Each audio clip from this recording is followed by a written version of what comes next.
आज हम रीजनिंग का रक्त संबंध टॉपिक शुरू कर रहे हैं, जिसमें हम पढ़ेंगे जिस तरह हमारे दादा और दादी का इकलौता पुत्र हमारा पिता होता है। पिता की माता और पिता हमारे दादी और बाबा कहलाते हैं। माँ के माता पिता नानी नाना कहलाते हैं। माँ का भाई मामा होता है। पिता की बहन बुआ, माँ की बहन मौसी होती है। बाबा की इकलौती बहू माँ कहलाती है। दादी की इकलौती बहू माँ होती है। इसी तरह हम रिश्ता प्रश्नों को शीघ्र हल करने के लिए हमें रिश्ता संबंधी ज्ञान होना जरूरी होता है। रिश्ता संबंधी प्रश्नों को तुम अपने पर ही लागू करके हल करोगे तो प्रश्न शीघ्र होंगे। वो मैं फिर से इधर लिख के बताती हूँ आपको। जैसे दादा व दादी,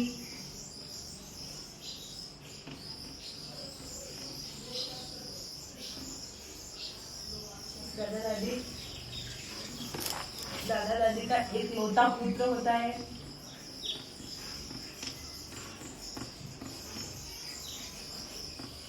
इकलौता पुत्र हमारा पिता कहलाता है, पिता होता है। उसके बाद पिता के माता पिता,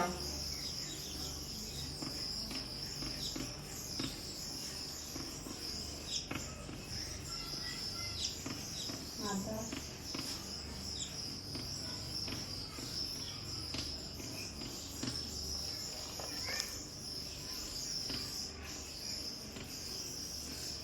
दादी या बाबा,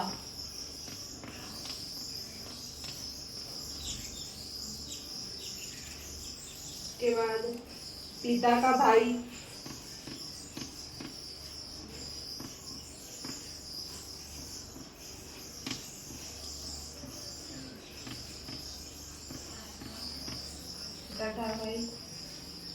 चाचा, के बाद है माँ का भाई,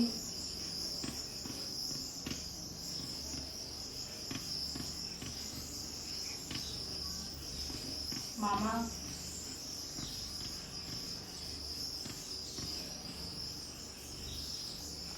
पिता की बहन,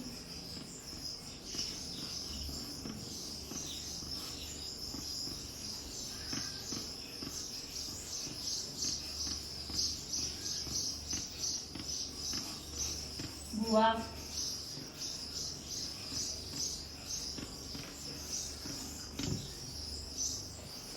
इसी तरह रिश्ता संबंधी प्रश्नों को हल करने के लिए हमें रिश्ता संबंधी ज्ञान होना बहुत ज्यादा जरूरी है। रिश्ता संबंधी प्रश्नों को तुम अपने ही माध्यम से, मतलब हम रिश्ता संबंधी जो प्रश्न होते हैं उसे